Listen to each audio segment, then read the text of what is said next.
Hello అందరికీ welcome back to Anu K R vlogs. నేను మీ అనురాధ. ఈరోజు ఎంతో హెల్తీగా చేసుకునే జొన్న పిండితో దోశల్ని చూపించబోతున్నాను. చాలా ఈజీగా ప్రిపేర్ చేసుకోవచ్చు. జొన్న రొట్టెలు చేయడం రాని వాళ్ళకి బెస్ట్ ఆప్షన్ అని చెప్పాలి. ఎంతో హెల్తీ రెసిపీ కాబట్టి తప్పకుండా ట్రై చేయండి. నా ఛానల్ని ఇంకా ఎవరైనా సబ్స్క్రైబ్ చేసుకొని వాళ్ళు ఉంటే సబ్స్క్రైబ్ చేసుకోండి.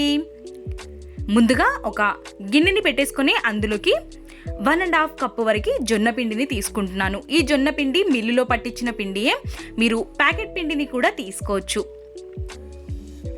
సన్నగా తరుక్కున్న ఉల్లిపాయ ముక్కల్ని, ఒక పచ్చిమిర్చి ముక్కల్ని, కరివేపాకు, కొత్తిమీరని కూడా వీలైనంత సన్నగా కట్ చేసుకొని తీసుకోవాలి. క్యారెట్ తురుముని కూడా తీసుకోవాలి. 1/2 టేబుల్ స్పూన్ వరకు పసుపుని, రుచికి సరిపడా ఉప్పుని కూడా యాడ్ చేసుకోవాలి. స్పూన్తో కానీ విస్కర్తో కానీ మొత్తం కలిసిపోయే విధంగా ముందుగానే మిక్స్ చేసుకోవాలి. ఇక్కడ ఫ్రెష్గా పట్టించిన పిండి కాబట్టి ఇది మిల్లులో నేను నార్మల్ వాటర్ని యాడ్ చేసుకొని కలుపుకుంటున్నాను. మీకు ఎక్కువ రోజులది ఉన్నట్టయితే పిండి కొంచెం వాటర్ని వేడిగా చేసుకొని యాడ్ చేసుకోండి, సరిపోతుంది. నేను ఇక్కడ ఒక 2 గ్లాసుల వరకు వాటర్ని యాడ్ చేసుకుంటున్నాను. పిండి కన్సిస్టెన్సీ అనేది ఈ విధంగా ఉండాలి. మరీ చిక్కగా కాకుండా పల్చగా కాకుండా. ఇక్కడ చూస్తున్నారు కదా, ఈ విధంగా ఉంటే మనకి దోశలు అనేవి పర్ఫెక్ట్గా వస్తాయి. దోశలు వేస్తున్న ప్రతిసారి పిండిని అడుగు నుంచి కలుపుకుంటూ దోశలు వేసుకోవాలి. ముందుగా దోశ ప్యాన్ పెట్టేసుకొని ఒక స్పూన్ వరకు ఆయిల్ని యాడ్ చేసేసుకొని ప్యాన్ అంతా అయ్యే విధంగా స్ప్రెడ్ చేసుకోవాలి. ఇప్పుడు 2 గరిటెల వరకు పిండిని వేసుకొని కొంచెం మందంగానే వేసుకోవాలి, పల్చగా కాకుండా. ఈ విధంగా దోశని వేసేసుకొని మంచిగా కాలనివ్వాలి. మీడియం టు లో ఫ్లేమ్లోనే కాల్చుకోవాలి. ఖచ్చితంగా మనం జొన్న పిండి కాబట్టి ఎక్కువ టైం పడుతుంది కాల్చుకోవడానికి.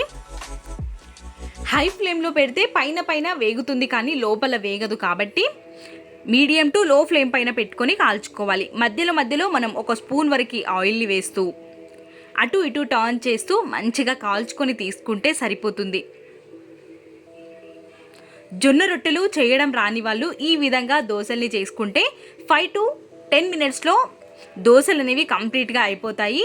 అంత టైం కూడా పట్టదు, కానీ మనం ఆనియన్స్ అవన్నీ చాప్ చేసుకోవడానికి టైం పడుతుంది కాబట్టి 10 మినిట్స్లో దోశలు అనేవి పర్ఫెక్ట్గా రెడీ అయిపోతాయి.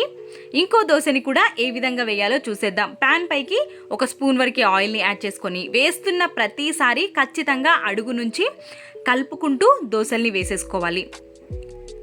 మరి పల్చగా కాకుండా కొంచెం మందంగా వేసుకొని ఒక స్పూన్ వరకు ఆయిల్ని వేసుకొని అన్ని దోశల్ని ఇదే విధంగా కాల్చుకోవాలి.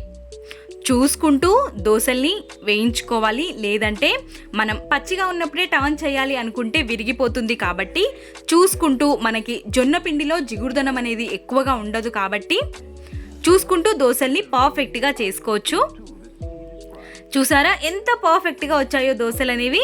నేను తీసుకున్న పిండికి నాకు 4 దోశలు వచ్చాయి ఇక్కడ.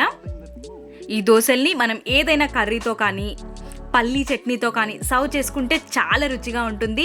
తప్పకుండా ట్రై చేయండి. మీకు ఎలా కుదిరిందో మీ వాల్యుబుల్ ఫీడ్బ్యాక్ని కమెంట్ సెక్షన్లో నాతో షేర్ చేసుకోవడం అస్సలు మర్చిపోవద్దు.